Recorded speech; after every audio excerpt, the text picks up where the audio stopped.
Welcome to February TriEmbed meeting. I think everyone here is an old timer, as it were. Any announcements? Engineering Day is like next Saturday, I think. I know that the Forge Initiative is planning on doing some kind of an event. I don't know if there are other things going on.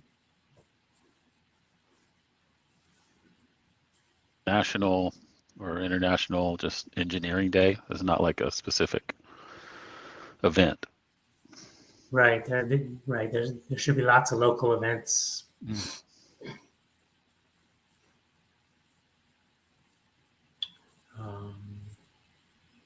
There should be a RARS, Raleigh area Radio Society Hamfest in April, I believe. We usually end up having a table there. Anybody know anything else going on? No? All right. Let's see if I can share my screen. Okay, so this is this month's problem of the month, where I introduce a problem and we do some brainstorming on possible solutions. So my daughter built a new house. It's kind of out in the country. It has a tankless water heater fired with propane. And she has her own well with a pump submerged down in the well. There is a recirculator that's supposed to move the hot water around the hot water pipes so that it doesn't take as long to get hot water to your faucets at the far end of the house. And she was complaining of low water pressure and not very hot water. You take a shower on full hot and it would be tolerable, but she wanted it to be warmer. So she has a Riani tankless water heater, which I've always had a tank one, so this is kind of new to me. It has as inputs propane and some AC to run the controllers and whatnot inside, and cold water comes in and hot water and exhaust go out. Now there are a couple of ways you can do the recirculating feature. You can run it with just the normal plumbing, hot and cold water pipes, or you can add a separate return path for the hot water at the far end of the run. So she doesn't have that. She has just normal hot and cold water. And on one of the sinks in the bathroom that's furthest away from the hot water heater, there is this little valve that connects the hot water and the cold water together.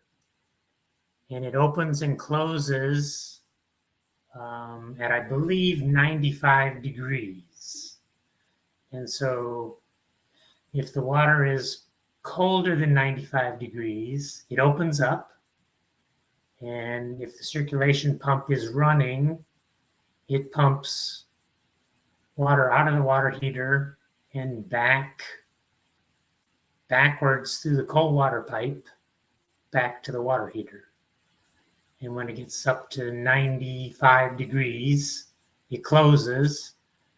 The pump doesn't know that. It still tries to keep moving water, but there's nowhere for it to go.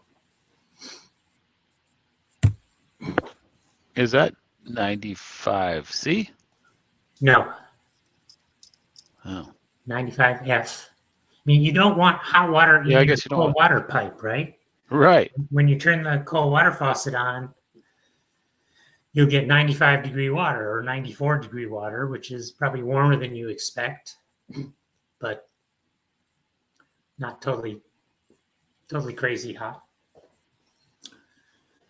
And so we did some Google searches on the hot water heater, and we found out that it is set to 120. You can adjust. There's little up and down buttons on the front of the hot water heater for you to set the temperature, and you can go up as hot as 120 degrees Fahrenheit, and down to, I don't know, things that are really cold.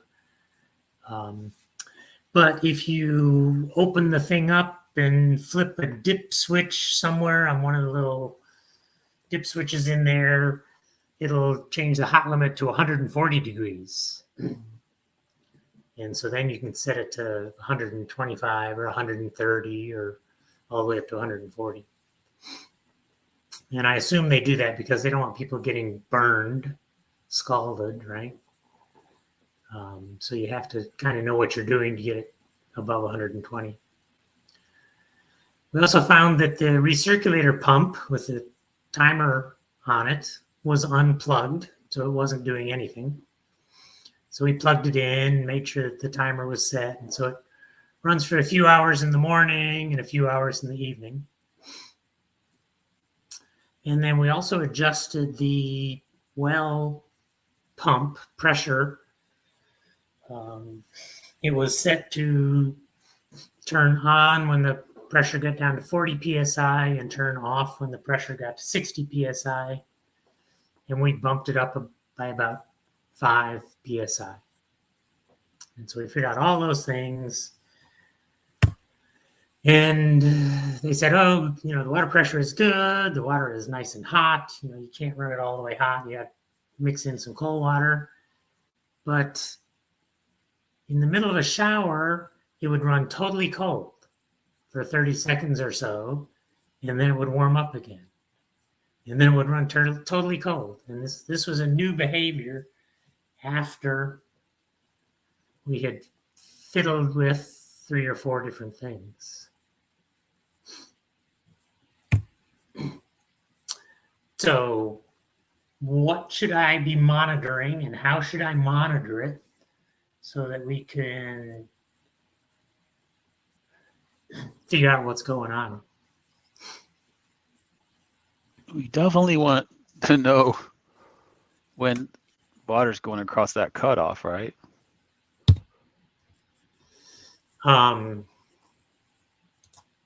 Like when it's basically recirculating. Like when is the water flowing backwards in the cold?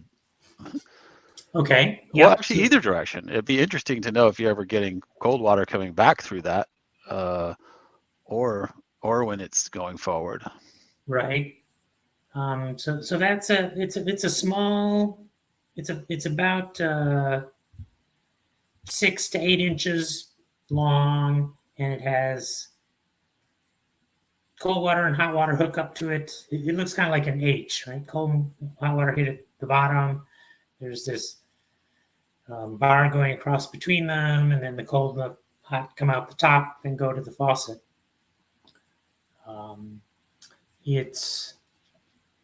It's not plugged into anything, so there's no electronics. It's just some kind of a bimetal strip or something that is set at 95, and it opens and closes some kind of a little valve in the middle there.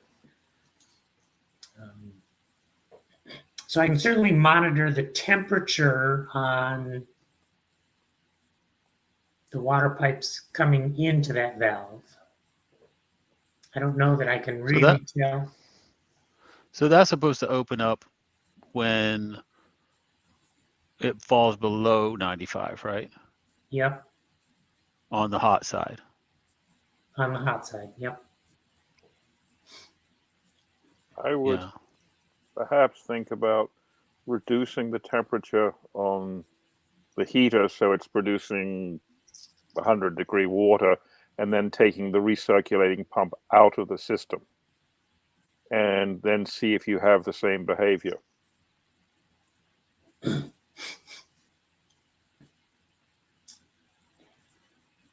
So unplug the circulator pump again. Reduce the temperature of the water so you don't scald yourself. Yeah. And see, it could be that the bimetallic strip in the bypass is unhappy. So if you can shut off the cold water into that. So you think the cold water is backing up through that valve?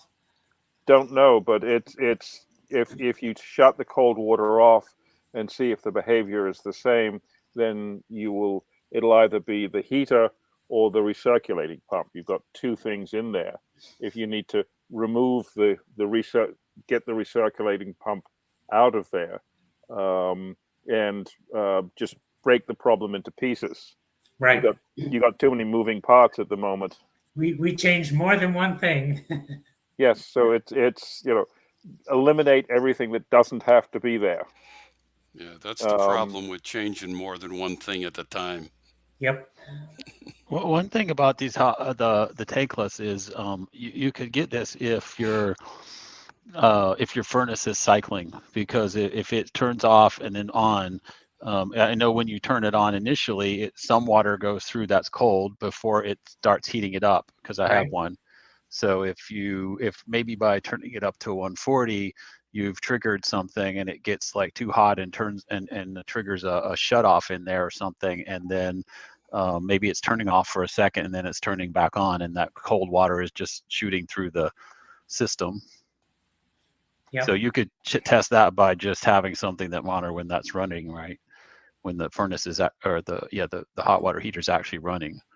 Okay, so how do we monitor that? How can we tell if a propane appliance is running or not? You can stand outside and smell it. Okay. No. You can take temperature in the exhaust. It vents out the side of the house, so it's not a thing that goes up to the chimney. Mm-hmm. So I don't know.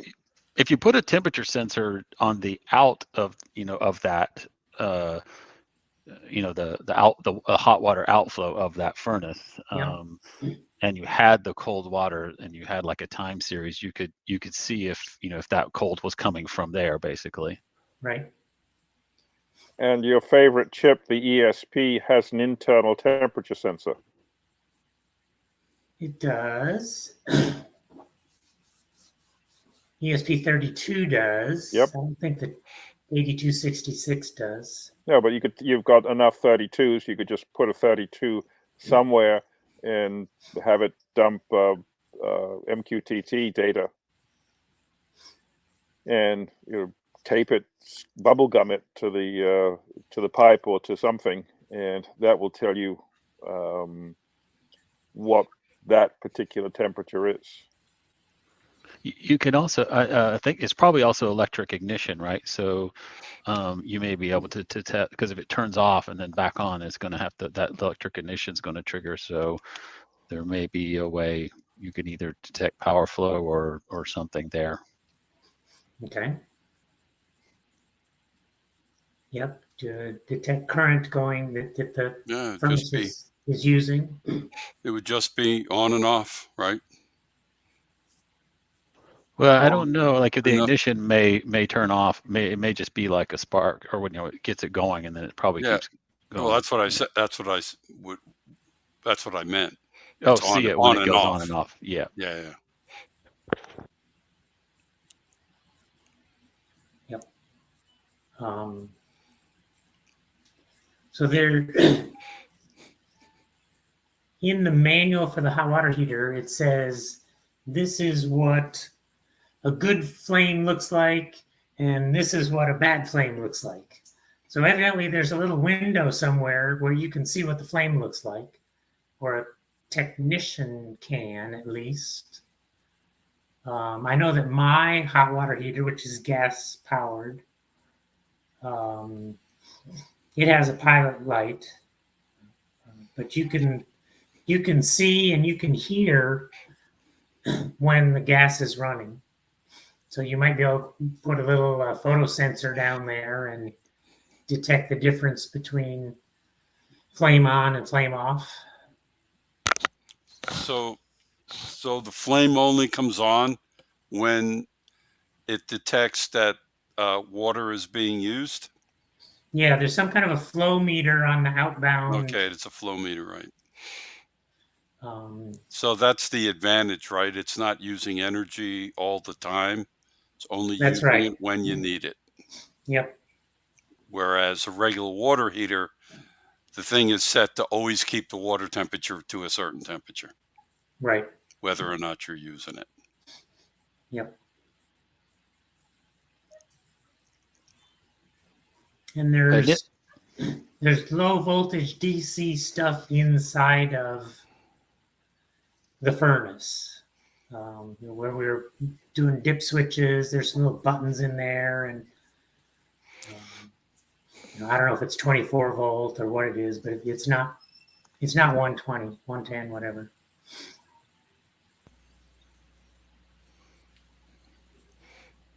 But I mean, Nick, I think Nick said, and he's right. Like, you do need to check and see if something's happening with that flow with the recirculation thing, right? Yep. If something's happening at the furnace or something's happening with the recirculation, there's a way to disable that and see if the problem keeps going. That'd be good. I would be surprised if the cold water were coming through that valve. Because, you got the shower on, you got 90% hot water, 10% cold water. For the flow from the hot water through the hot water pipe to stop. And I guess if the circulation pump were hooked up backwards and it came on, I don't know. Oh gosh, that would be a problem if it was hooked up backwards for sure. It had, it wasn't running, so the builder never tested it. Also, if the bypass that injected the cold water was hooked in backwards, Yeah. you would have similar problems. Yeah, I would think they would have noticed that before we made our changes, right?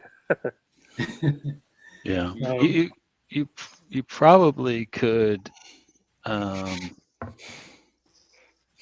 Oh no, that probably won't work. I was going to say if you could leave the recirculation pump on, but turn off the water heater. But I'm guessing that's not going to work. Let's see if it cycles. But you could try just unplugging the pump. I mean, you've changed some other things. You could unplug the circulation pump again and see what happens. Yep.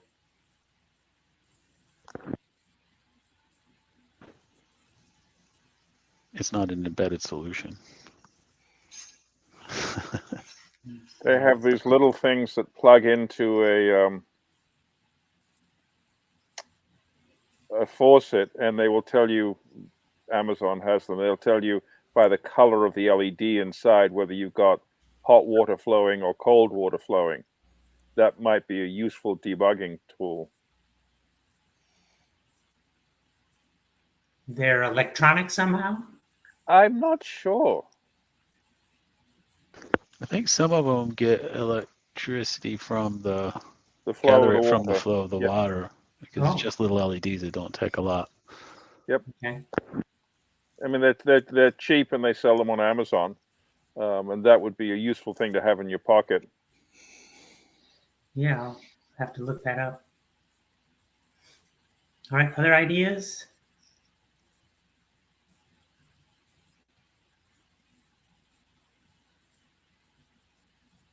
Oh, let's see. One other thing that happened around about the same time is they had their propane tank filled. There's an analog dial on the top. And they were told when it gets down to around 30% to call the gas company and they'll, put you on the schedule and fill up the tank. And so that happened. I think that happened after the cold shower stuff started. So it's probably unrelated, but one more thing that changed, making it more difficult to debug. Was this an old house? No, it's a brand new house. Oh, brand new. Okay. It's all mostly all PEX plumbing. There's some brass fixtures right at the hot water heater.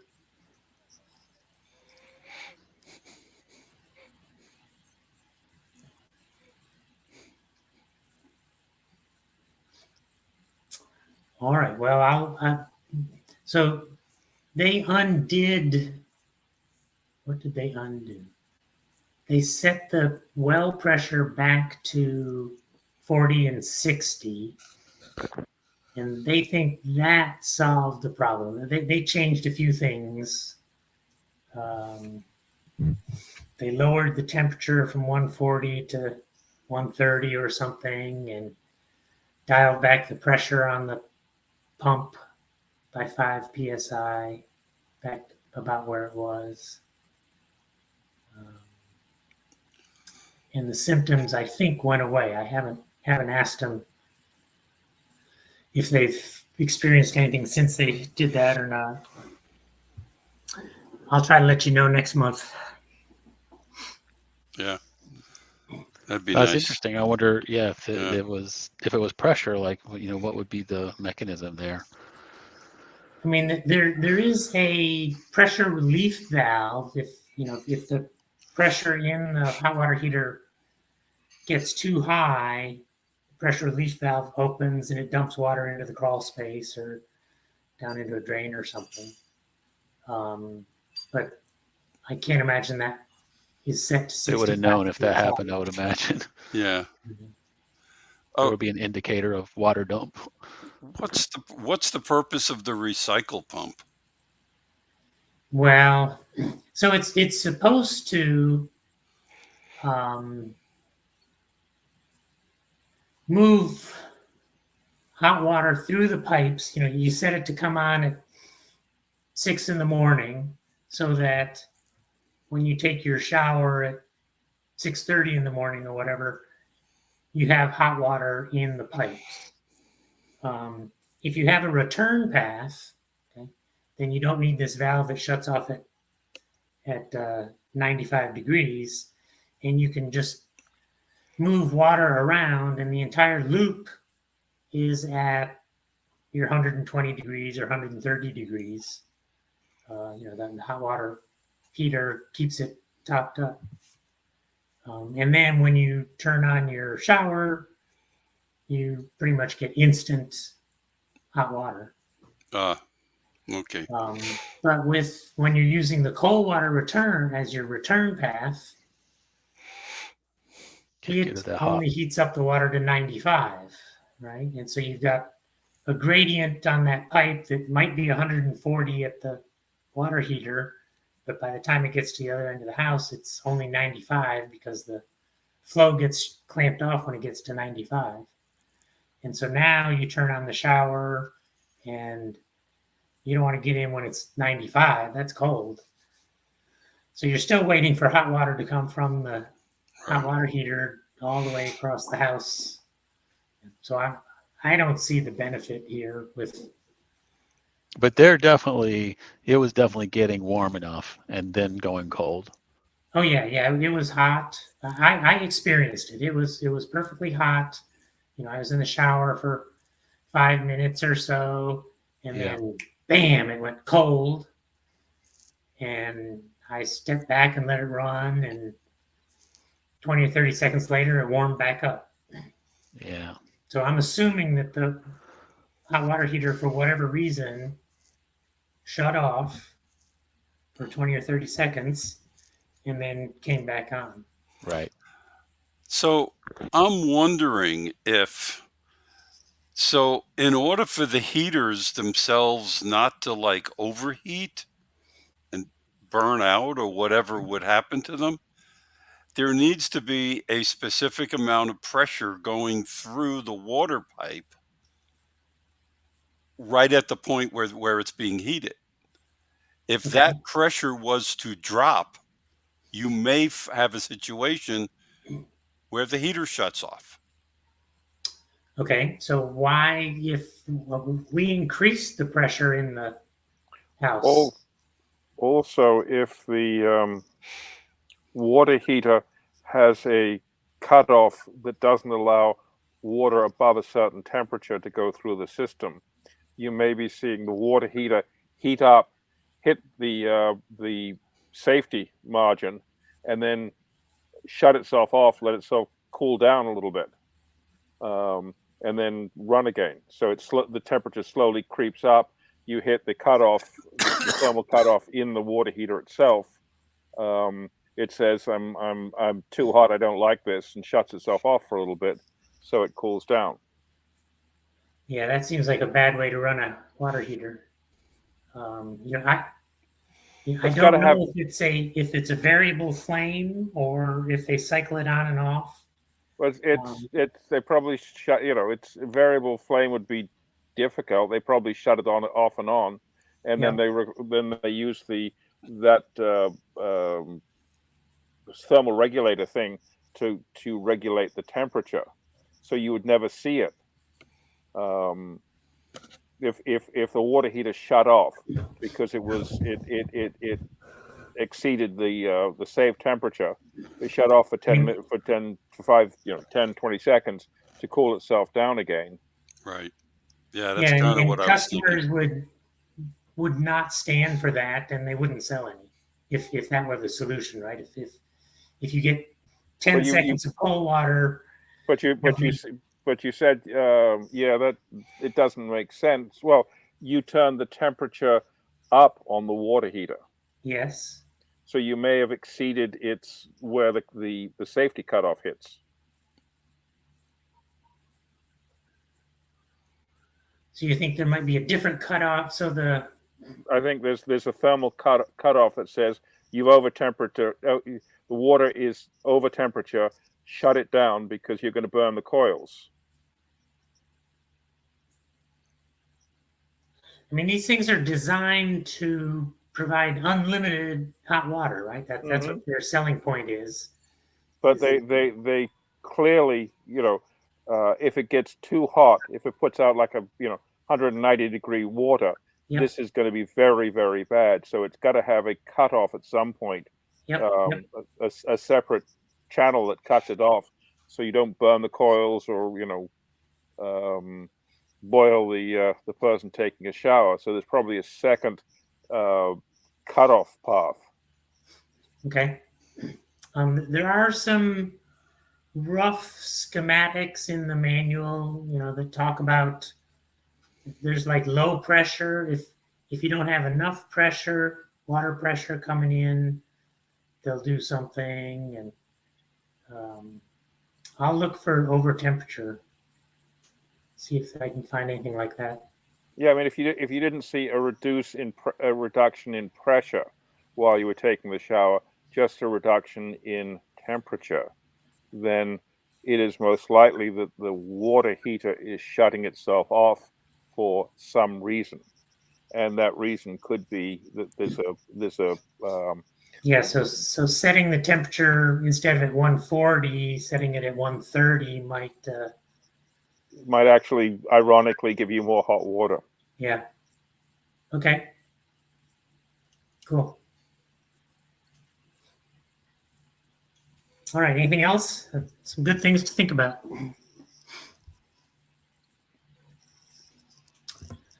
All right. Who has show and tell tonight? If I had iPhone pictures, I can tell you some of the things I've been working on, but I had some pictures I wanted to show tonight.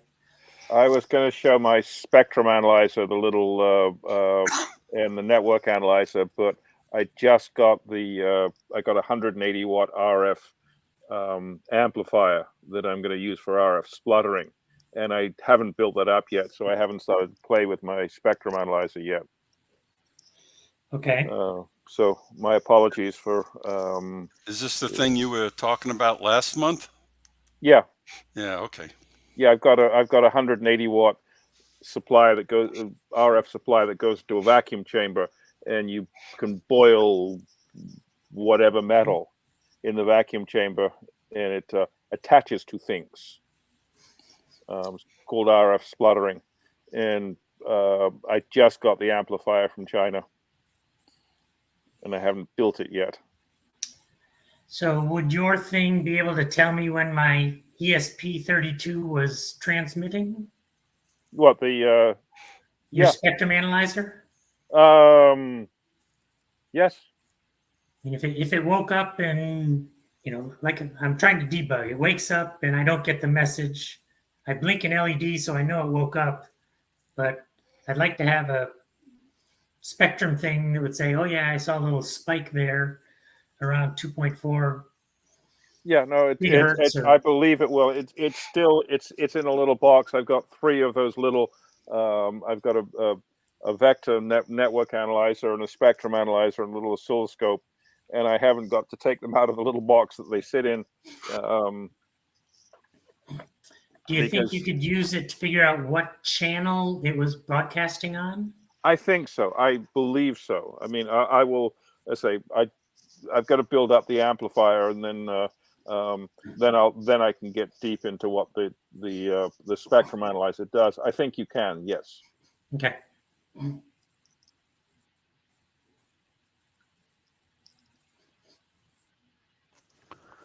I can show you guys what we were talking about, what Pete and I have been working on the website if you want to. Yeah, I'd like to see that. I haven't looked at the website, so yes, I would like to see what it looks like. I have 2 little RF generators. This one will give you a frequency anywhere from a fraction of a hertz to 12 megahertz, and the other one will give you 2 frequencies anywhere up to 250 megahertz.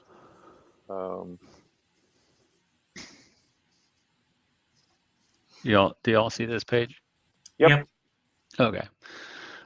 So this is the site as it currently is, and some of the things Pete had mentioned was wanting to consolidate some of this stuff up here. We've got this wet troughs meeting archive, which is kind of duplicate of meetings archive here, and then there's a bunch of pages under there. The main site had his thing about needing help. So what we did was so I basically put this up, and I can see it. This is just I did a backup and a copy to under my domain, and all the same accounts and stuff work there. And so the first thing we did was just make this top post here, be a welcome to TriEmbed. So if someone comes in here, then there's something telling what the group is, and basically that just came, I think, from mostly just use the text from here with a few minor changes that was on the about that was there before. Okay. And I think the email list thing maybe is basically the same. Meetings, so we simplified that. So before you had all this a bunch of stuff here. So now we've just got the meeting details, which tells about the meetings, and then the archive is what was the John Wettroff meeting archive. So just combined it, and then we added some year separators here going down, and really just got rid of, I think maybe we just need to still go back through these. Oh yeah, also I made this cute little this fav icon. It's like a tiny little chip with a triangle on it. I thought it was pretty cute. But anyway, to see if there's any information in these different that's the problem of the month. I'm sorry. Some of the meeting pages that might need to be put in there. It seemed like for the most part they were summed up in the meeting archive page back here before they started being on YouTube. And it looks like the last meeting never got out there, huh? I haven't yeah, posted it yet. January's meeting. yeah, was that John that was doing that, or you were doing that, Paul? I'm the one that actually does the recordings. Yeah, And Carl does the recordings, and I've been updating this list of the pointers to the recordings Okay, on okay. We thought it might. John's page. Got it. We thought it might have been John, but anyway, as long as you've got access to put it there, even Carl could do it. Whoever, I think, we could just make sure you have the rights to put it whenever it's posted or whatever. But that will be there. I don't think there's any change into the problem of the month. The only thing is, I was gonna. Oh well, maybe not. Is there a way to get like the most current one to always show, and then have a like a pick list on maybe the left-hand side, so you can change the year, but it'll default to the current year? On about the problem of the month? Yeah. Because he does one every month. Yeah, I don't think anybody's been keeping track of it. Oh, keeping it up to like, date. Okay. Yeah, 2020, it stopped somewhere around October 2020. Attend the meeting to find out. Yeah, I just haven't updated those in the last 2.5 years. Yeah. So I mean, and I guess that's part of the question. How much does that need to be kept up to date, or is, we could probably see 2020. I think 2020, 2019, like those could all just be on one page.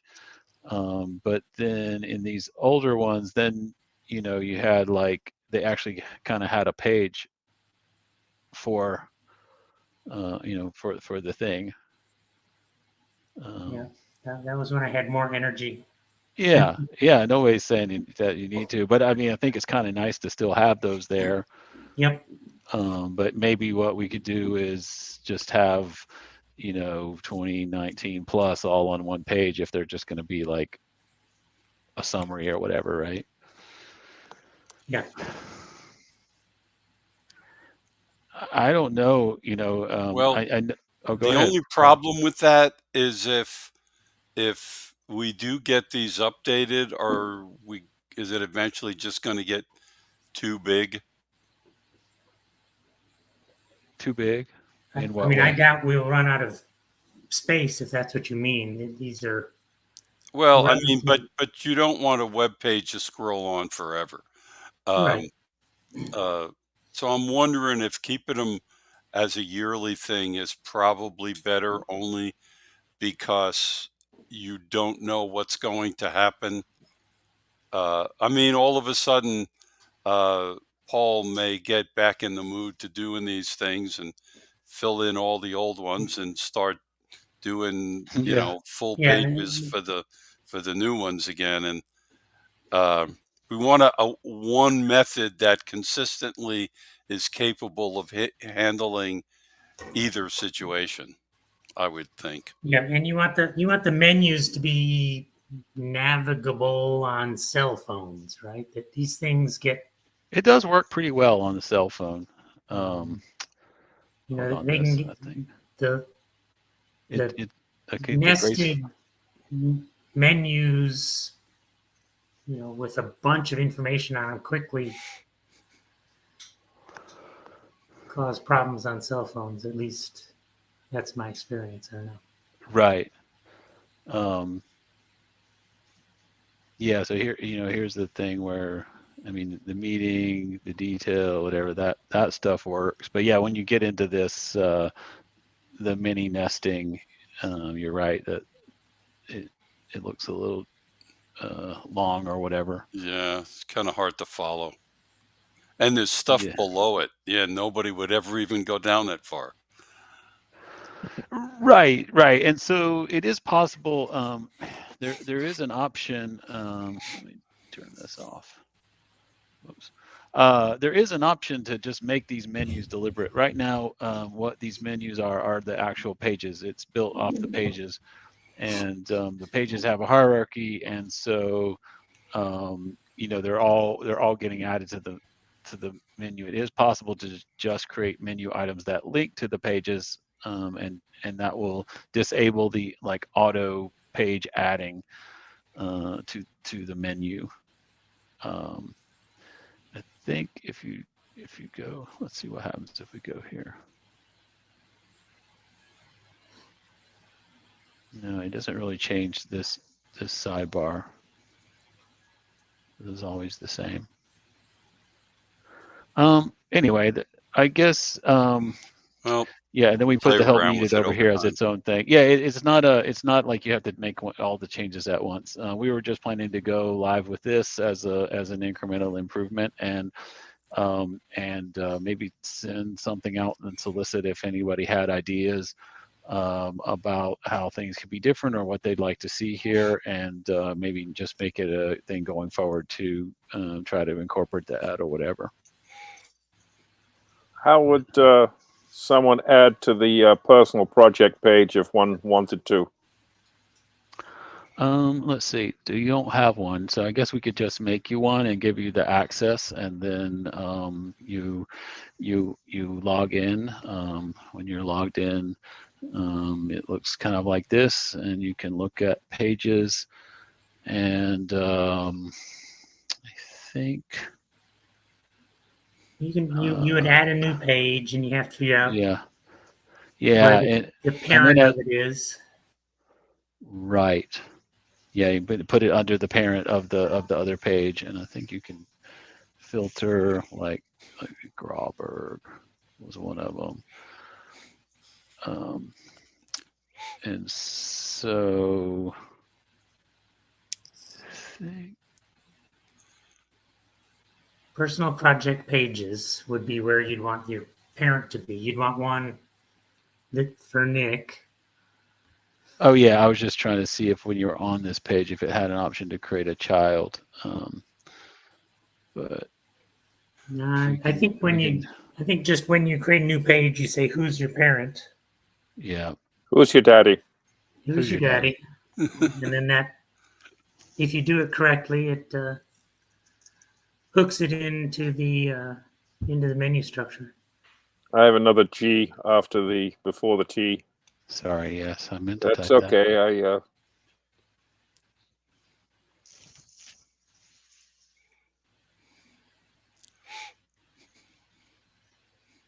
What was it called? User personal project pages. There we go. And then I want to make the author be Nick. And publish that. Ooh, I feel famous. Publish. Yeah, so if you log in, well, actually, this is only on the TriEmbed.binaryj.net, but if you, once we do the switch, it should be on the main one. Okay. And but if you want to play with it here, you can. No. It's and I don't. We can give you the login details. Yeah. Send me when you get a chance. Send me some login details. I had a password, but that was in times past. Right. Okay. I'll check on that. Yeah. Not a. Any thoughts about how to integrate all of the Edge stuff into the TriEmbed page? No, I'm just as a web person. I mean, not even a web person. It's kind of like an IT person. I think it should be easy enough to, if we wanted to add a menu for it. But do you have a separate website for it, or you got the GitHub stuff? I don't know. Pete I- takes care of all of that stuff Yeah, because there's a GitHub page. Yeah. Yeah. I can't be, I will invariably screw it up and everyone will shout at me. But it would be nice. The Edger program itself is a web page, and it lives in a subdirectory called whatever you want to call it, and that sends you directly into the program itself. But it would be, but there's all sorts of Edger stuff out there that probably the TriEmbed page as the parent organization probably should link into at some point. So there is Edger.app, app, right, which is the website for Edger. Mm-hmm. And so that we would want to link to that at a minimum from the TriEmbed page.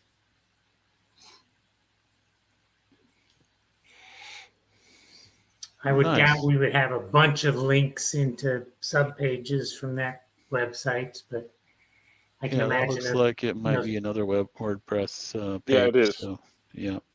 So we probably just need a link over to that then. Okay. Yeah, and a little description of what it is, so people are encouraged to follow the link. Do you think having it under like personal project pages, or just have like a I would project think Edger top it's level? more than a personal project. Yeah, it would be more. So it perhaps even deserves a tab of its very own. Right, called Edger project or something all by itself, something like that. Yep. Okay, we could do that.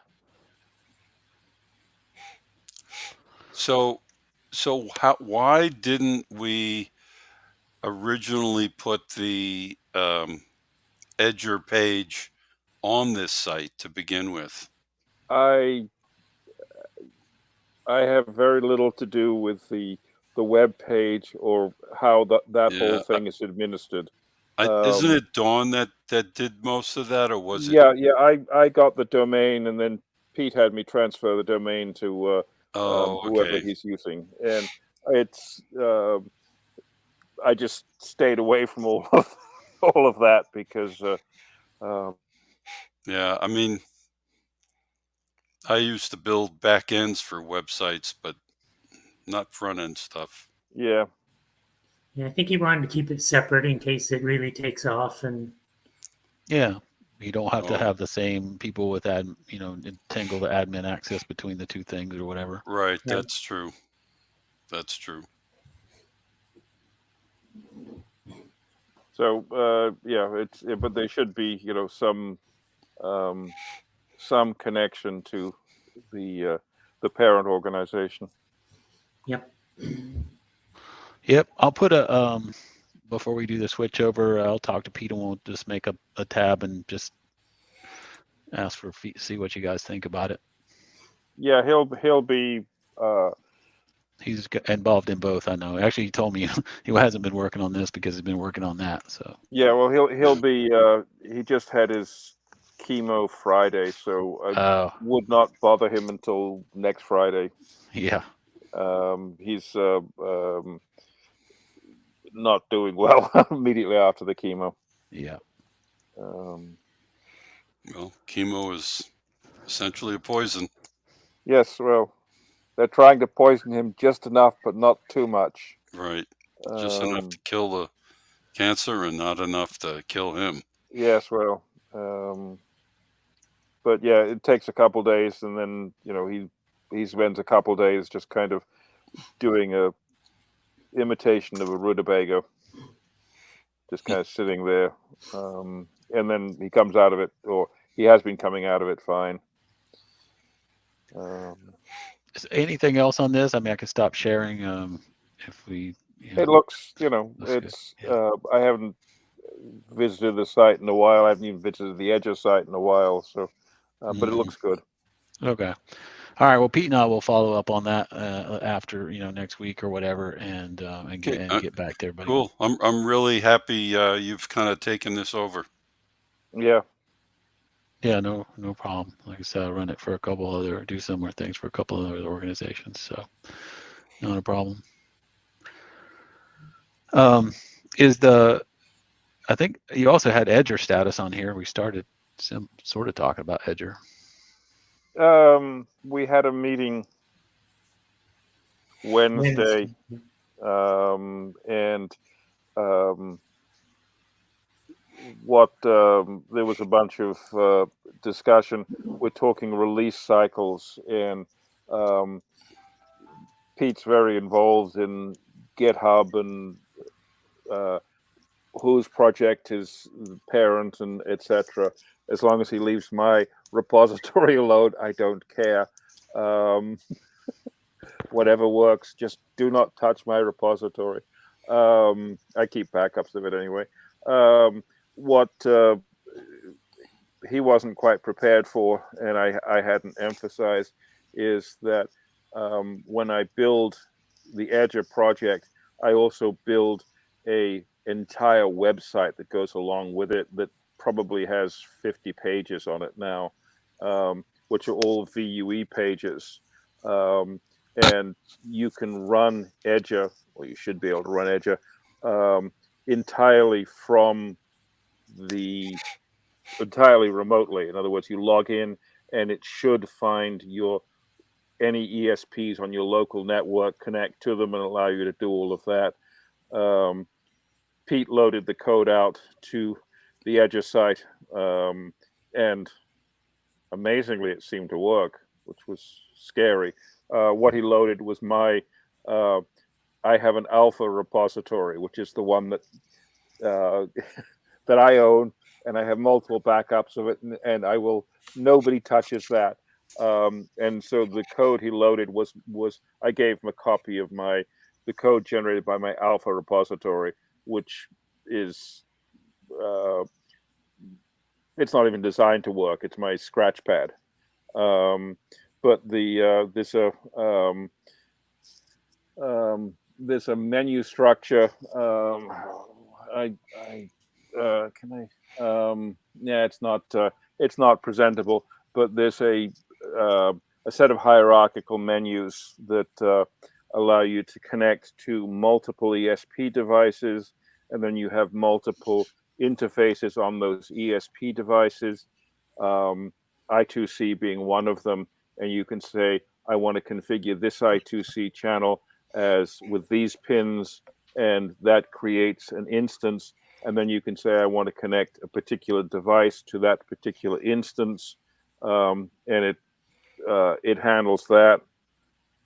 There's and that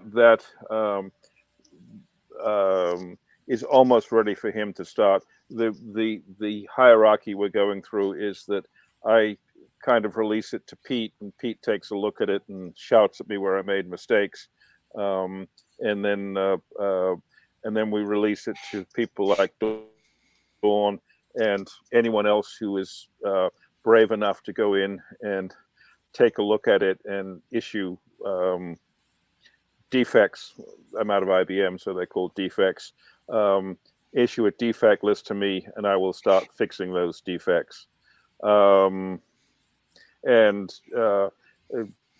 Carl, although he doesn't know it yet, is going to be helping with the security stuff and telling me all sorts of, everything I've done wrong on the security end of things. We've talked about it. Yeah, I know. It's I have no it's all HTTP. I have provisions of passwords, but I'm not concerned with security right at this point. I'm concerned with getting it to work. No, that's normal. The only caveat I should say is that if you go too far down that path without doing the security, you wind up having to redo everything you did, because security can really bite you as far as things you need to implement in order for it to work properly. I have not completely ignored that. There are logins, there are token passing provisions in all of the code. I just,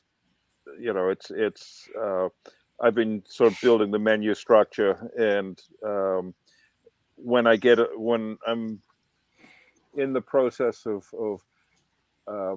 what Pete showed in my private repository was the basic menu structures. I'm now hooking in the menu structures so they actually work. Big concept there. And when I get them actually working, I would appreciate it if I can run the code by you and have you tell me what I've done wrong. Yeah. Okay. I'm sure that I've, just generally, it's all Node.js and C code, but I would appreciate, any other eyes on the code. And it's, there are, Well, it's a lot. JavaScript, I can read both JavaScript and C, no problem. Mm-hmm. And, I'll probably have to, it will take probably a couple hours for me to explain all my idiosyncratic, file structure, etc. It's a fair amount of code, and some of it is I don't understand what I did. So that's normal. Given the opportunity to have to justify it. I've written APIs that are a million lines of code.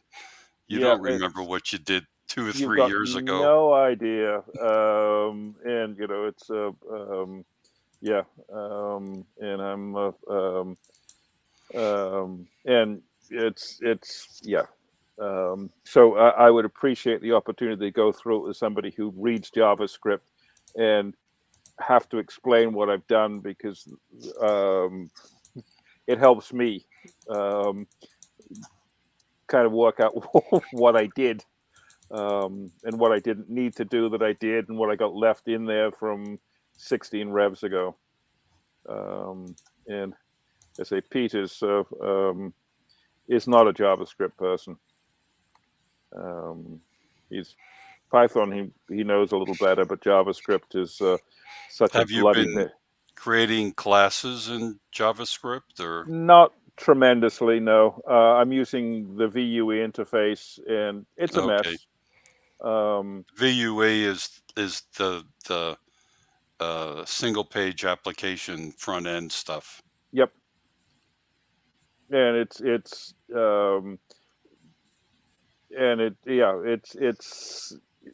fairly heavily vested in that, and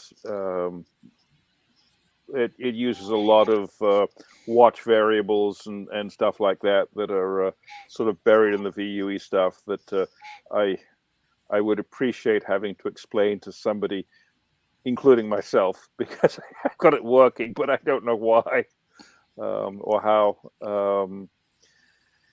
So maybe next week I'll have this far enough along that I can sit down on a meeting with you, virtual meeting, and get some flavor of. And I'm going to sit down all of the menu items that are important have context sensitive help in them, and I was going to sit down with Dawn and have her hopefully start to produce all of the help functions, because I'm not doing that. It wouldn't be good for me to do that. You'd need help? No pun intended. I would need help. I'm terminally dyslexic. Help. Yes, I can't spell. And I don't care, which is the biggest thing. So I think if I can enlist Dawn and some people who can actually spell, and my time's a little bit tight because I'm in grad school at the moment. So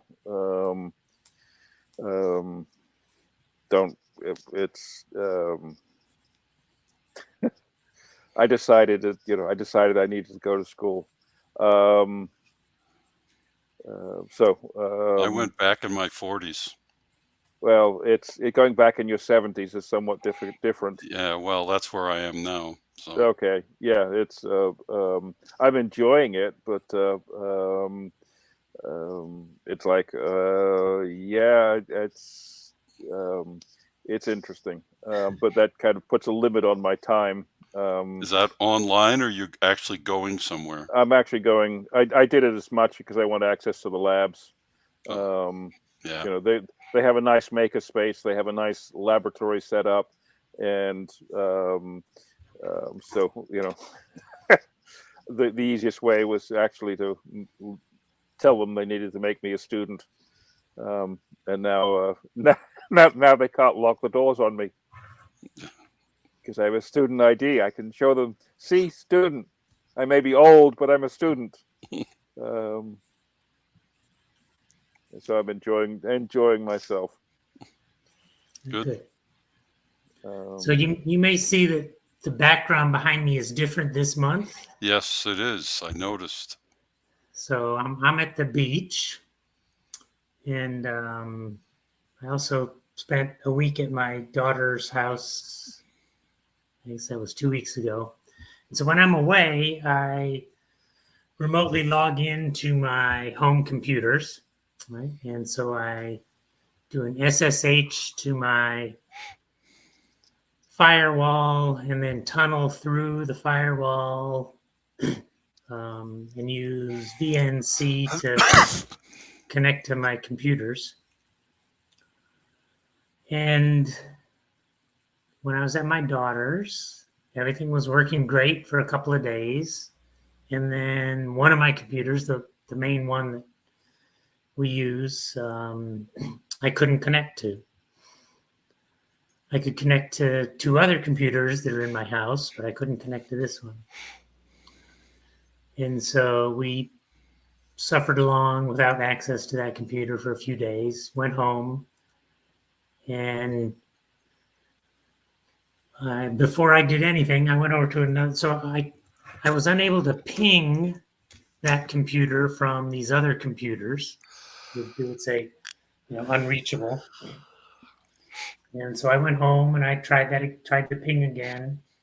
And I went over to the computer. There were some lights on it, so it wasn't out of power.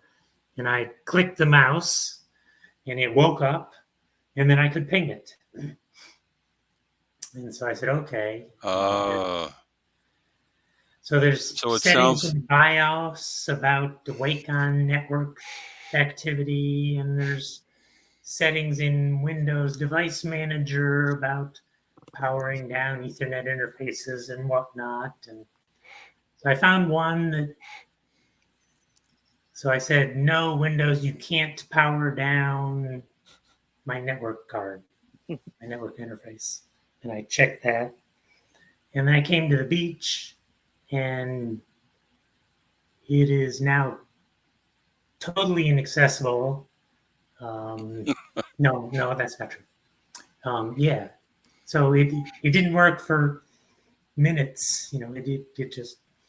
So before I left, I built a little robot that clicks the mouse button for me.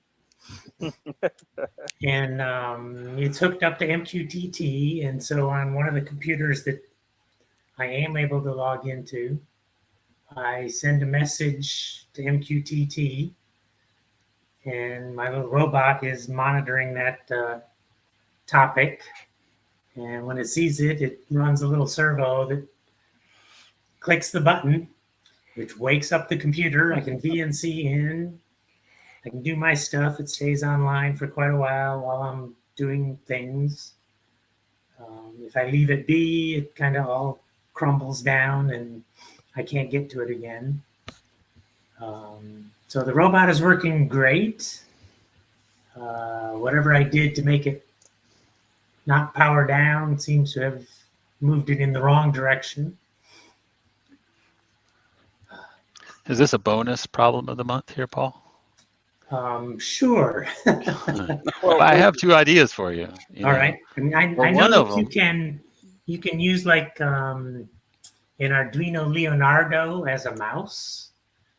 Yeah, I was And going to say so a you teensy, could but that hook that up to also. MQTT, and then you wouldn't have to actually physically do anything. It would send mouse movements on its. So this is a They also Windows have a. machine, right? Yep. Okay. I was going to say that they have these prank things that you can buy that are mouse jigglers, and they just it's so it's a prank. You plug it in, and then people's mouse keeps moving around. So I wonder what one of those would do. Might be cheap, might be able to just plug it in.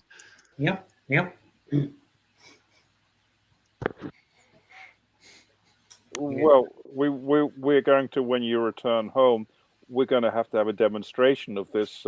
Well, this mouse. I took a video of it on my phone, and it's supposed to be now on my computer so that I can bring it up and show you. But You can't get to your computer. no, I can get to my computer. The problem is the pictures and the videos didn't make it up to iCloud for whatever reason. And maybe that's because I changed phones and I don't have a setting right. I'll be sure and have that ready for next month.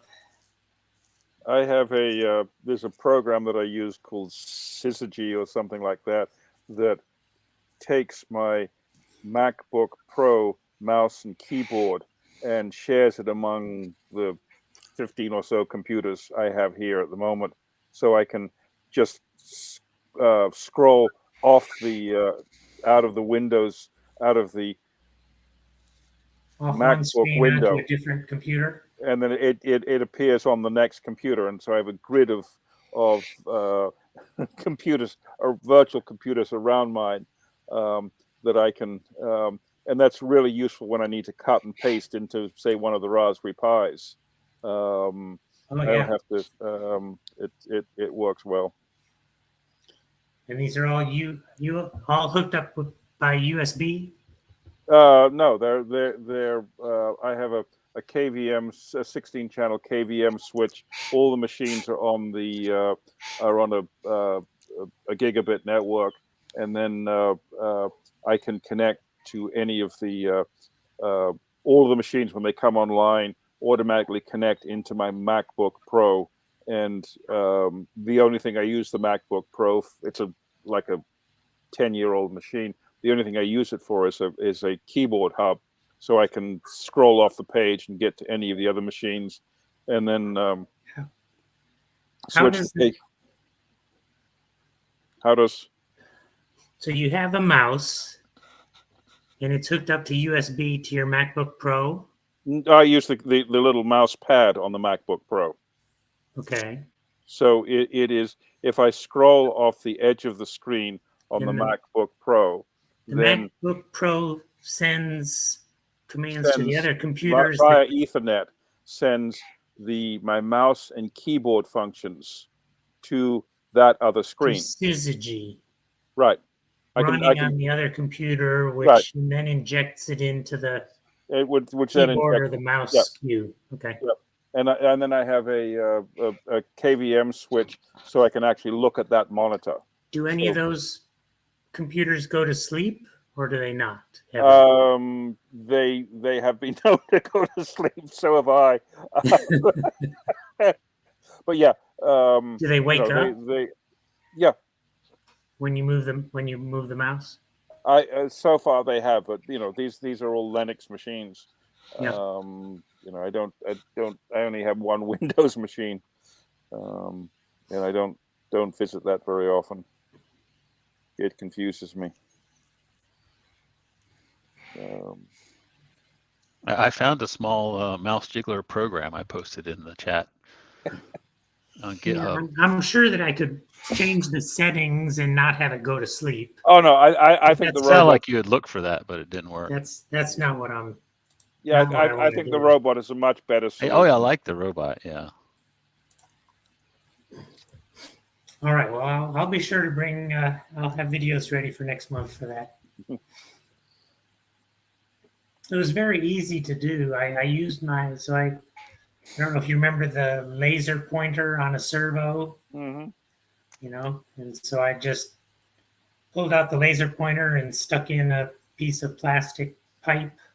Do you actually have a finger on the edge of the like a plastic mold of a finger No, I didn't have time to do that. I Oh, was okay. thinking about getting a like a xylophone or a Yep. cymbal thing with little sponge rubber to use that as the pressure, but I just have a little piece of polypropylene pipe. My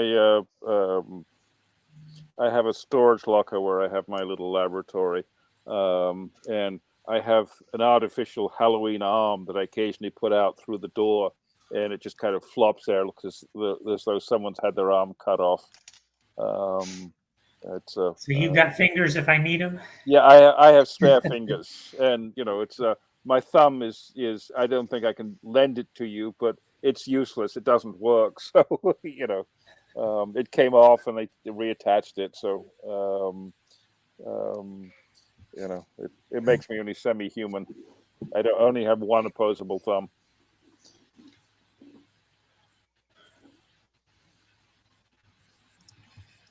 All right. Anybody else have anything? Well, the only thing I wanted to mention is that I've been working on an install script. I've been chatting back and forth with both Nick and Pete on this. So this will be try to make it super simple for people to install the Edger stuff. Basically, it'll use a make file. You just type make install, and C make or make? not CMake, just regular make. Make. Good. Okay, so it just make and CMake is not something you want to inflict on anybody unless they're an engineer and they really understand how it's supposed to work.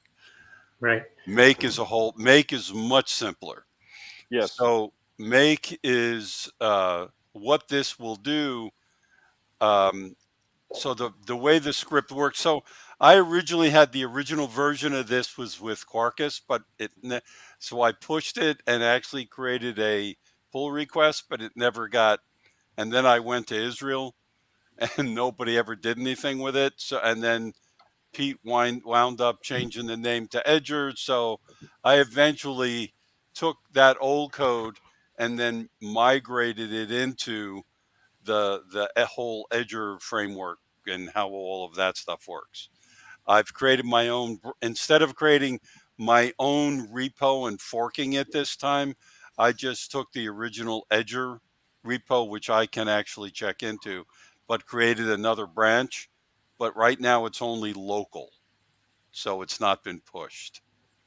I don't want to push it until it actually starts to work completely from beginning to end. I mean, I'm testing it little at a time, and I've got different pieces working. I'm essentially, it's still in a bash script, but I'm putting it all into functions instead of one big long thing that's impossible to read. I hate long scripts that just go on forever and ever. They're, I don't read those. yeah. I get Well, I mean, that's why so the first time through when I did it with Quarkus, I didn't do that. But and I didn't completely understand the whole thing either. But this time around, when I put it into Edger, I had to understand it better because there was a lot of stuff that Pete wanted to yank out, and Nick still wants to keep, and various other things.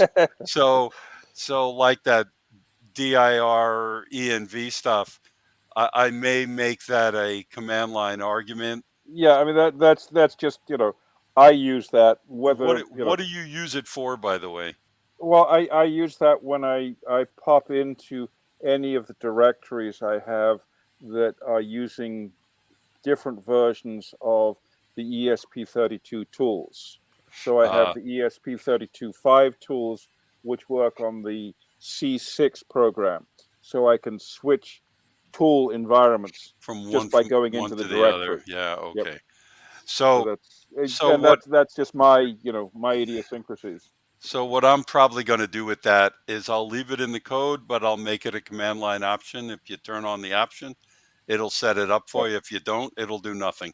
Yeah, It won't touch it. I say that's just my, and my environment is Yeah. So idiosyncratic to me, so it's It doesn't port well to Windows, so yeah, yeah, it doesn't no, port to Windows. So uh, the other thing the make file will do is a make uninstall. So it'll literally uninstall everything Edger, including take out all the crap that's stuck in your bash file.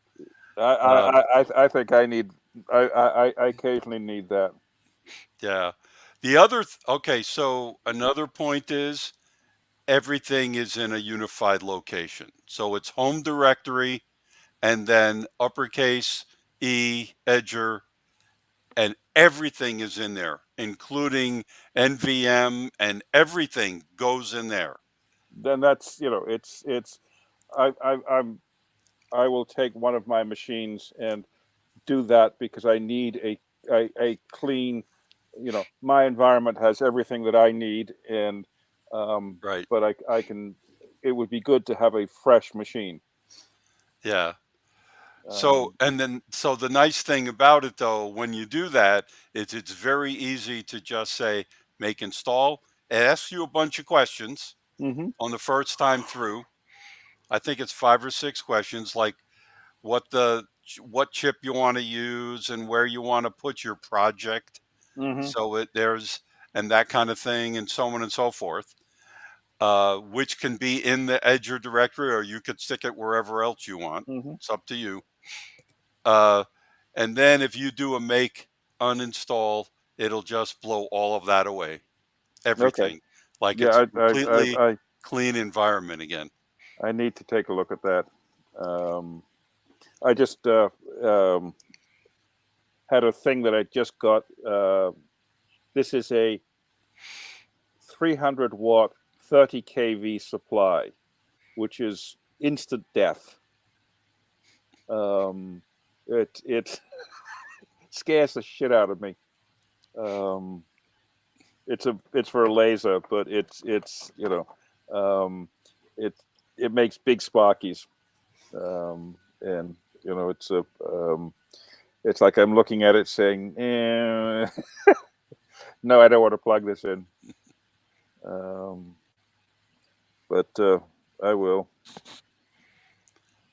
Anyway, so that's what I've got with that script, and at some point I'll let people know, probably in the in Signal or something, when I've actually got a branch out there Okay, and I say to play with. I'll try putting it on one of the other laptops that I have, just so that I have a clean representation of what the world sees, not what Nick sees, because what Right, Nick right. sees is a mess. And but that's the way it is. I haven't been following it very closely, but is anybody working on like you know, I guess the equivalent of the blinking light, but doing something that is like FPGA-ish? Uh, I have a number of FPGA-ish things that I am playing with. I'm using it to control a switch for an RF switch for a power supply, an RF power supply, and a couple things like that where the timing is. I've got a high sensitivity preamp that needs to be switched in only after the 80-watt input supply has been switched out, or my little preamp will be toast. And so I'm using the Renaissance chip to do that because I can guarantee the timing on it. So yeah, I've got some stuff I'm playing with, and there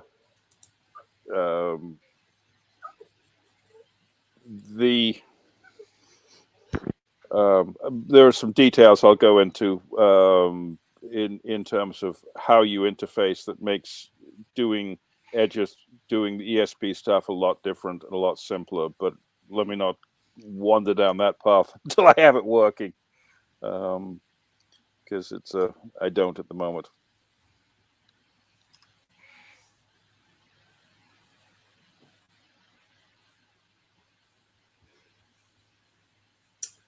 Okay. Carl, you want to turn off the recording? Sure thing. Let's see. Stop recording.